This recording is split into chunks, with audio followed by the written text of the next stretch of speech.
আজকে আপনার একটা অভিযোগ হচ্ছে আপনার গাড়ি থেকে বেশ কিছু কোদালের বাট বা এই ধরনের জিনিস পাওয়া গেছে, যেটা থেকে গন্ডগোল বাঁধানোর জন্য ব্যবহার করা যেতে পারে, এই আশঙ্কা প্রকাশ করেছে পুলিশ। শুনুন, মিডিয়ার একটা সেকশন সম্পূর্ণভাবে ভুলভাল দেখাচ্ছে। এটা শুধু আমাদের দলের কথা নয়, এটা আমার নেত্রীও বলেছে যে বেশ কিছু মিডিয়া তৃণমূল কংগ্রেসকে হেয় করার জন্য সব রকম চক্রান্ত করছে। আজকে আমার গাড়িতে কি আছে না আছে আমারও খেয়াল নেই, আমি জানিও না। ড্রাইভাররা তারা গাড়ি চালায়, তারা জানে। কয়েকটা প্লাস্টিকের লাঠি পাওয়া গেছে। আপনারা জানেন কয়েকদিন আগে আমাদের একটা মিটিং ছিল, সেখানে ঝান্ডা ফান্ডা টাঙানোর জন্য প্লাস্টিকের লাঠি। এখানে এমনভাবে দেখানো হচ্ছে যেন গোটা রাজ্যের সমস্ত মাল মেটেরিয়াল ভাঙড়ে আরাবুল ইসলামের কাছে রয়েছে।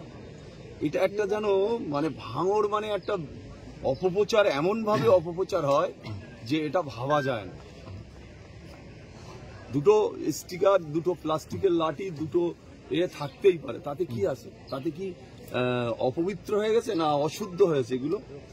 আর সব থেকে বড় বড় করে দেখানো হচ্ছে যে আরাবুলের গাড়িতে মেশিন পাওয়া গেছে, হেন পাওয়া গেছে। আমি জীবনে মেশিন নিয়ে কোনোদিন ব্যবহার করিনি। অনেকদিন দল করছি, সিপিএম এর বিরুদ্ধেও লড়াই হয়েছে, অনেক লড়াই হয়েছে, একটার পর একটা লড়াই ভাঙড়ের মাটিতে হয়েছে।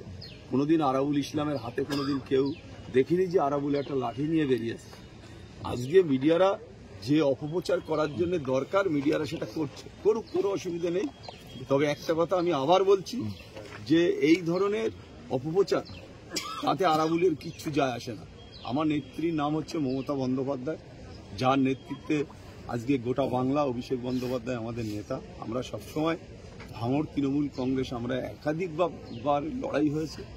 কখনো আইএসএফ এর সাথে লড়াই হয়েছে, কখনো সিপিএম এর সাথে লড়াই হয়েছে। লড়াই আমাদের সবসময় আছে। এখন দুটো বারবার আমি সেটা রিপিট করছি কেন, যে কয়েকটা প্লাস্টিকের লাঠি, আমি আবার বলছি, ঝান্ডা ছিল ফ্ল্যাগ লাগানোর জন্য, সেই সবগুলো দেখে এগুলো করা হয়েছে। এতে কিচ্ছু যায় আসে না। যত মিডিয়া অপপ্রচার করে কারোর কিছু করতে পারবে না। আরাবুল ইসলামের নামে অনেক অপপ্রচার আছে, তাতে কোনো যায় আসে না। আমি আবার বলছি যে দলটার নাম তৃণমূল কংগ্রেস।